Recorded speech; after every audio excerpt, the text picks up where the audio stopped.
Love the Thief games? Keep an eye on Delightfyl, an upcoming first-person stealth game from Studio Yogensha, heavily influenced by the Thief series. I checked out the demo and it was, pun may or may not be intended, delightful. It has a solid foundation and I look forward to seeing where the game goes from here. I'll have a link in the description and pinned comment of where you can get the demo. You'll feel right at home with the controls and feel of the Thief games here in Delightfyl. Interacting with items makes use of the right mouse and can be used with multiple options. You can open the door normally, slow, stop, or reverse it. The movement speed is adjusted by the scroll wheel on your mouse, something which the PC versions of Splinter Cell does. I've only played those games on a controller, so it did take time to get used to this as opposed to using the scroll wheel to go through items. That said, after a few minutes, I wish more stealth games would make use of this movement speed option with a keyboard and mouse approach. The game also gives an easy system to setting up your number keys to corresponding items. For accessibility, it's really nice that there's a colorblind mode. As someone who is red-green colorblind, it's a nice option to have for usability's sake.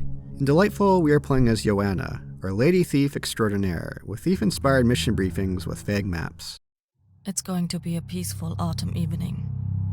But if there's one thing in the city you can count on, then it is that there's always work to do. Yesterday a letter from the agency came in. Saya was preparing me for this one. An assignment I dreaded for months, and now it finally arrived. Someone has to go down into the old tunnels and infiltrate the string keepers. It's at the edge of the city, where the less fortunate people live. A guard that worked with the string keepers for years quit his post and provided the agency with a map. A child could have drawn that better, and it's going to get worse. The difficulty settings for missions is just like Thief. Hard difficulties requires to pick up much more loot and complete more objectives. The demo demands quite a bit here, with the highest difficulty requiring to collect 90% of the loot in the level. As far as the gear we have on hand, you'll be right home with what is offered here.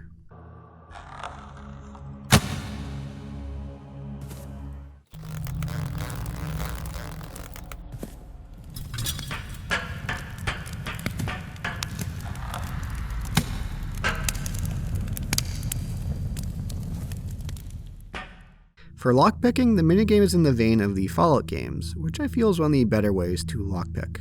There's a nice touch as well when it comes to reading documents in real time. You won't be able to read a document in the dark. You'll need some light in order to do so.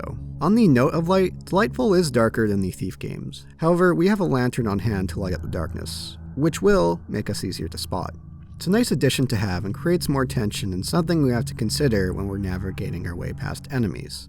Of the Thief games, Delightfyl takes more influence from the Dark Project, which I feel is the superior Thief and something I discussed in the previous video, with some supernatural enemies, one of them being these zombie-like creatures who have this interesting walking rhythm.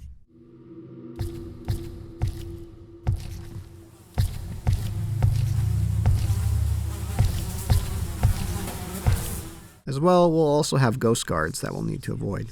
Of course, Delightfyl also makes use of human guards, goofy dialogue in tow. They go on and on about how much they want their pran juice. Some pran juice right now. Cold pran juice. Times like these, you never know what you will anyway. I don't want to spend all my days down here, but someone has to do it. While we don't have any blackjack to knock out guards, we can choke them out. I also have to mention that I sometimes felt that the guards' footsteps were a bit too quiet, with a few moments of me nearly running into them as I went around a corner. The level that we play in the Delightfyl demo has a sprawling design with multiple points of entry and approaches. It can be easy to get lost, but that's part of the charm of this style of game, finding your way through and gathering your bearings. There's a fair amount of lore in this level and giving indication of where the story will go from here. Why is there this big-ass skeleton in this cave? Is it Lord Wolnir from Dark Souls 3? I think the biggest thing that stands out for me in regards to feedback, Delightfyl needs to venture out more and find its own unique identity. Sure, it's just a slice of the game, and it's excellent it wears the Thief influence on its sleeve. However, compared to something like Gloomwood, an upcoming first-person stealth game, this one feels like it has less of its own identity. Again, this is just a slice of what the game will offer, so I'm sure we'll get to see other spins of what the game has to offer, but it's the biggest thing that jumped out to me while playing it. So if you can't get enough of games like Thief, and they're looking beyond upcoming titles like Gloomwood, keep an eye on Delightfyl, give the demo a spin and see what you think.